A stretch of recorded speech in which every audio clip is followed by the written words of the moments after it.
के विषय में बताइए। पूछिए भाई, जो पूछना है पूछो। जो वर्ल्ड कप को लेकर के सबसे बड़ा सवाल तो यही है कि वर्ल्ड कप के बाद में पीएम मोदी खुद मिलने के लिए आए और पीएम मोदी ने जो है आप सभी लोगों को जो हौसला बनाया है, लेकिन राहुल गांधी ने जो है वर्ल्ड कप को लेकर के जो है एक छीटाकशी की है। उन्होंने कहा कि वहां पर एक पनौती थे जिसकी वजह से ये मैच आ रहा है, तो उस पर आप क्या कहेंगे? यार ये कंट्रोवर्सी वाले सवाल हमारी समझ में तो आते नहीं, क्योंकि आप इस सवाल को कंट्रोवर्सी में ले जाते हो। बेसिक चीज़ों पे ध्यान दो, जिस चीज़ पे आपने पूरे 2 महीने से मेहनत की है उस चीज़ पे ध्यान दो। ये पॉलिटिकल एजेंडा, ये जो चीज़ें आप जो बीच में लाते हो, मुझे समझ नहीं आता ये सब चीज़। अच्छा, तो अब जो क्या रहा जो वर्ल्ड कप में क्या कमियां लगी हैं आपको कि कुछ और सुधार की ज़रूरत है? यार ओवरऑल तो आपने देखा है कि बहुत अच्छा परफॉर्म रहा है सबका, क्योंकि 11 में से 10 मैच जीते हैं, 10 में से 10 जीते थे उस टाइम। सो कॉन्फिडेंस की कमी नहीं थी, स्किल की कमी नहीं थी। मुझे लगता है कि एक बैड डे हो सकता है, जो वो किसी भी टाइम हो सकता है। मेरे हिसाब से वो दिन हमारा नहीं था। मेरे हिसाब से कुछ एग्जीक्यूशन में थोड़ा सा, या फिर हम थोड़े रन कम रहे, वो सब चीज़ें आप काउंट कर सकते हैं। ऐसा कोई चीज़ नहीं थी जो हमें डाउन करे या मोरल डाउन हो, कॉन्फिडेंस की कमी हो। शामी भाई, रन भी बहुत ज़्यादा नहीं बन पाए और विकेट्स भी नहीं ली जा सकी, तो क्या शाम का वक्त हो गया था, पिच की कोई बात थी या ओस का कुछ इफेक्ट रहा बॉलिंग में? देखिए, हमेशा आप लोगों ने देखा ही है कि जब शाम को बैटिंग होती है, डे नाइट मैच में जब सेकंड इनिंग आती है तो बैटिंग के लिए और बेटर हो जाता है विकेट, तो वो एक फैक्टर हो जाता है और विकेट थोड़ी स्लो भी हो जाती है, फास्ट बॉलर्स को उतनी मदद नहीं मिलती, तो वो एक रीज़न रहा है। सामी भाई आपने जो है आपने पूरे देश में नहीं पूरी दुनिया में अमरोहा का भी नाम रोशन किया है, भारत का भी नाम रोशन किया है, और सरकार यहाँ आपके यहाँ पर स्टेडियम के लिए बाकायदा यहाँ ज़मीन तलाशी जा चुकी है, उसका प्रस्ताव जा चुका है, उसको लेकर क्या कहेंगे आप? उसके लिए सबसे पहला थैंक्स बोलना चाहूँगा सरकार का भी, और जिसने भी ये स्टेप लिए हैं सब ने मिलकर, स्पेशली उत्तर प्रदेश सरकार ने, क्योंकि बहुत ज़रूरी है।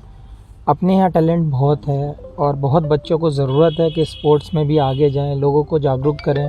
तो ये चीज़ टैलेंट के हिसाब से और क्षेत्र के हिसाब से भी बहुत ज़रूरी थी कि हमारे यहाँ पे एक अच्छा स्पोर्ट्स एकेडमी हो, स्टेडियम हो, जहाँ पे लोग अपने स्किल को जानें, लोग उसको कुछ कोचेज़ उन लोगों को सिखाएं, कुछ बेटर करें। वो बहुत ज़रूरी था और ये मेरे हिसाब से बहुत अच्छी चीज़ हुई है यहाँ के यंग टैलेंट के लिए। शामिल भाई, इसी प्रश्न को मैं थोड़ा मॉडिफाई करूँगा। आप तो अमरोहा क्या देश का बड़ा नाम आप हो चुके हैं, आप अच्छी बात यह है याद रखते हैं इस चीज़ को किस बैकग्राउंड से आप निकले, तो विशेषकर जो अब यहाँ के यूथ आप पर उम्मीदें करता है, तो आप क्या करना चाहते हैं उन बच्चों के लिए जो आपकी तरह आगे बढ़ना चाहते हैं? आप अपनी तरफ से क्या मतलब मोरल सपोर्ट या और भी कुछ? देखिए, हमेशा से मैं बात करता आया हूँ, क्योंकि जब जो जनरेशन आ रही है, जो टाइम अभी का दिख रहा है लोगों में, जो हमारी ज़रूरतें बन गई हैं, तो मेरे हिसाब से एजुकेशन, हेल्थ, स्पोर्ट्स, ये सारी चीज़ें काउंट करके हम अच्छा कल्चर क्रिएट कर सकते हैं। तो उसमें मैंने पहले भी बोला था, अगर मेरी कहीं ज़रूरत है हमारे यहाँ के यंग टैलेंट को, यंग यूथ को, या किसी भी डिपार्टमेंट में मेरी ज़रूरत है, मैं खड़ा हूँ।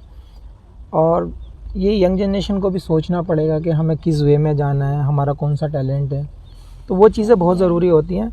हाँ, फैसिलिटीज़ कभी कभी ऐसा होता है कि जब विलेज में नहीं मिल पाती हैं, लेकिन अब मुझे लगता है कि बहुत सारी चीज़ें सामने भी आ रही हैं, गवर्नमेंट भी हेल्प कर रही है इन चीज़ों में। तो अब यूथ का यही है कि आपको एक स्टेप ऊपर आना है, आपको अपना मैच्योरिटी दिखाना है, अपना स्किल दिखाना है और देश का नाम रोशन करना है। चाहे भाई, प्रधानमंत्री जी से आपकी मुलाकात हुई, क्या बातचीत हुई और आगे क्या रणनीति रहने वाली है?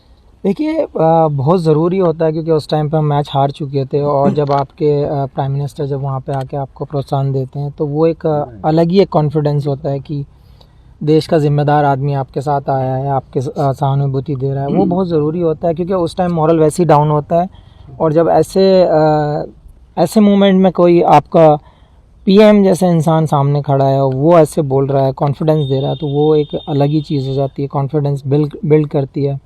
मुझे लगता है ये बहुत बड़ा पार्ट है। शामिल भाई, अपनी टीम ने 10 के 10 मैच बहुत अच्छी तरह से जीते, और जब फाइनल की हम बात करें, हालांकि मोराल अब था टीम का, लेकिन ऑस्ट्रेलिया के सामने फाइनल में हमारी टीम इंडिया कहीं दिखी नहीं। बैटिंग, फील्डिंग में भी थोड़ी सी हमारे लूज पॉइंट्स रहे, तो क्या कारण था? क्या बड़े मैच का दबाव था या कुछ और बात रही? या वीआईपी का जो मोमेंट था, क्या वो भी एक प्रेशर था?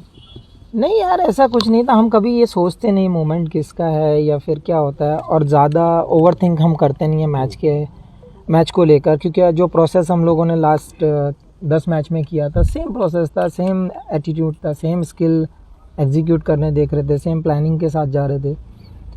मैं फिर से वही कहूँगा कि एक बैड डे हो सकता है, और वो शायद हमारा फाइनल पहले था। 4 मैच में बाहर रहे आप टीम से, तब क्या दिमाग में चल रहा था, क्या सोच रहे थे? यार मेरी अप्रोच एक ही थी, क्योंकि वर्ल्ड कप जैसी चीज़ है, क्योंकि आपके जो 15 हैं, मेरे साथ अश्विन भी बाहर थे, तो अगर 600-700 विकेट लेके बेंच पे बैठा तो टीम की क्या कैपेसिटी होगी आपको आइडिया लग जाता है। तो वहाँ पे कभी मैंने ये नहीं सोचा कि ये हमारा बंदा क्या करेगा क्या नहीं कर रहा, ये खेल रहा है मैं नहीं खेल रहा हूँ, कभी आज तक वैसे मन में आया नहीं है ये सवाल। मैं हमेशा यही चाहता हूँ, अगर मैं बैठा हूँ और कोई 11 प्लेयर खेल रहे हैं तो वो अच्छा ही करके आएँ, टीम के लिए बेटर करके आएँ, टीम को जिता कर लाएँ, वो हमारा मेन गोल रहता है। क्या कारण रहा कि जो रन 240 पे की आ पाए? क्या पिच की कमी मानी जाए इसको? दोबारा पूछो।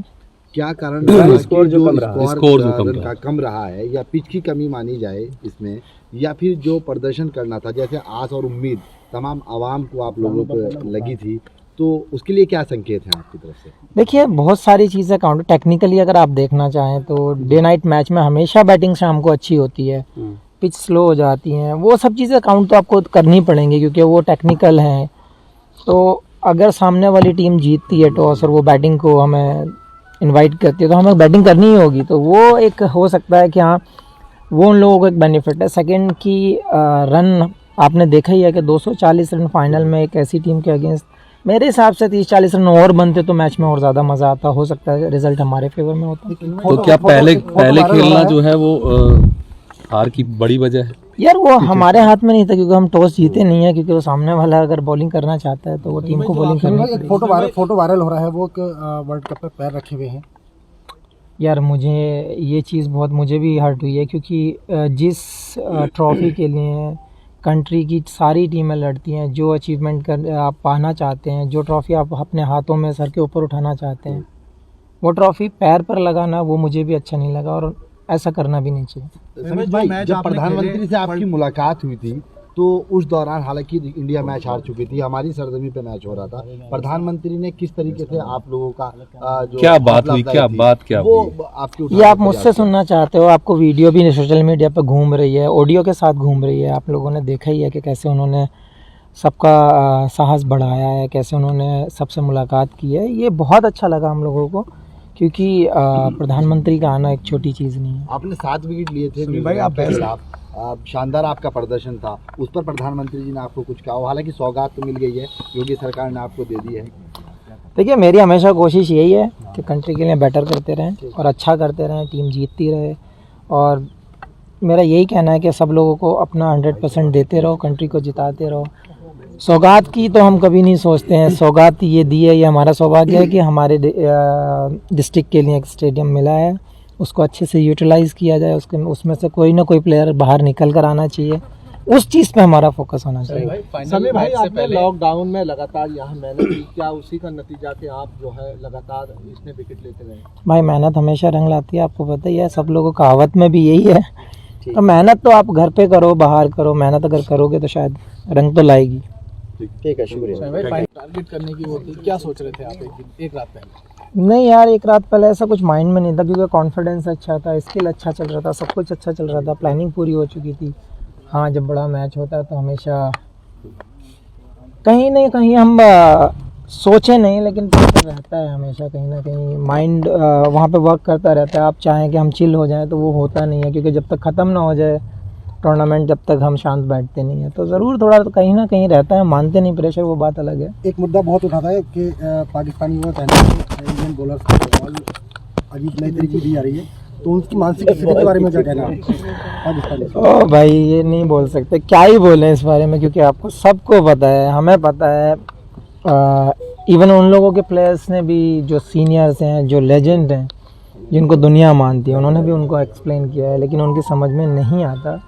मानसिक स्थिति क्या बन तो रही है? इसमें हम कुछ कमेंट्स नहीं कर सकते क्योंकि वो सोच ही वैसी है। शमी भाई एक सवाल और, क्या आपके हिसाब से क्या टर्निंग पॉइंट रहा मैच का? क्या रोहित शर्मा की वो कैच या विराट का वो आउट होना अचानक बैट से बॉल लग के, क्या टर्निंग पॉइंट रहा मैच का? या फिर जो एम्पायर्स कॉल एक हुआ था ट्रेविस हेड और लाबुशानी की जोड़ी वहाँ टूट जाती है एम्पायर्स कॉल का मतलब?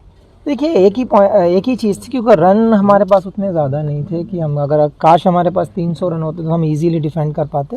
लेकिन एक चीज़ पे ब्लेम करके मुझे नहीं लगता कि कोई फ़ायदा रहता है क्योंकि ओवरऑल टीम को देखा जाता है कि हम कहाँ स्टैंड करते हैं। वो बहुत ज़रूरी होता है एज ए यूनिट वर्क करना और एज ए ग्रुप वर्क करना। तो मैं एक ही चीज़ बोलूँगा, शायद थोड़े से रन कम थे।